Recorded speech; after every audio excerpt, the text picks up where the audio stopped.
Good morning. So today we're going to cover the steps that we've gone over the last week or so, and we are going to continue working on our space elevator.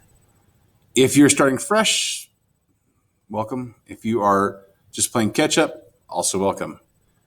We're going to start from the beginnings. First thing you're going to do after you log into TinkerCAD is go to Create New Design. Then it's going to load. After it loads, you'll notice that here we have a work plane. The work plane is the drawing board of what we're doing. And you can left or right click to move it around, or you can use this box up here that you can move it around with. First button here will center it on home, like so. The second button is used to fit everything into view. So if I have a box here and I have a box here, then if I go like this, it'll show just this box. If I have nothing clicked, it will show everything.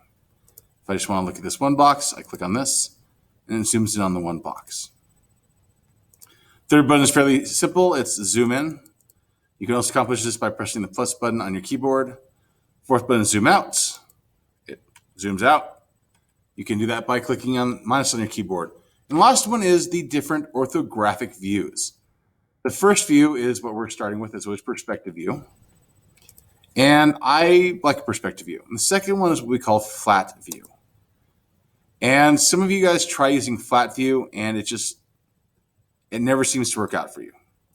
So I'd recommend that you use perspective view. Now, to add things, you are going to just drag and drop from the menu system over here. And there's a lot of options: boxes, cylinders, spheres, cones, you name it. If you click the down button here, you will notice that there's also a whole lot more options. Then we have the active menu, for lack of a better word. And if you click on an object, notice if there's no object clicked, it's gone. If you click on an object, and this pulls it up, it will talk about things like the radius, which, as you can see, just is nothing more than how round the edges are. It will have steps, which you'll notice on a square do nothing.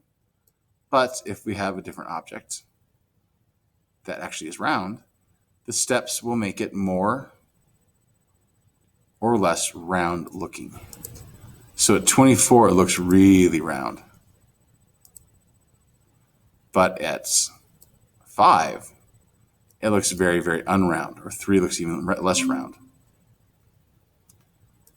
So then the next option is solid, which it always defaults as a solid object or as a hole. So you'll notice if you click here, it turns into a hole. And when you click it and it turns into a hole, it turns different. It turns translucent. It turns, look, you can see through it. And then if we add things to that, you'll notice that we can see both objects in there. Which brings us up to the next part of the menu.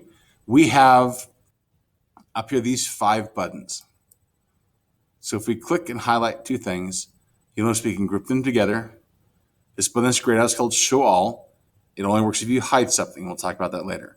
Then we have ungrouping, which you'll notice is also grayed out, because if it's not grouped, you can't ungroup something that's not grouped.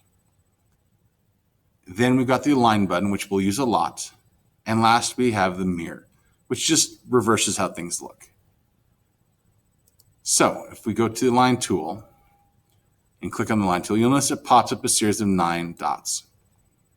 3 on the Z plane, which are grayed out because these are the same size. 3 on the X plane, and 3 on the Y plane.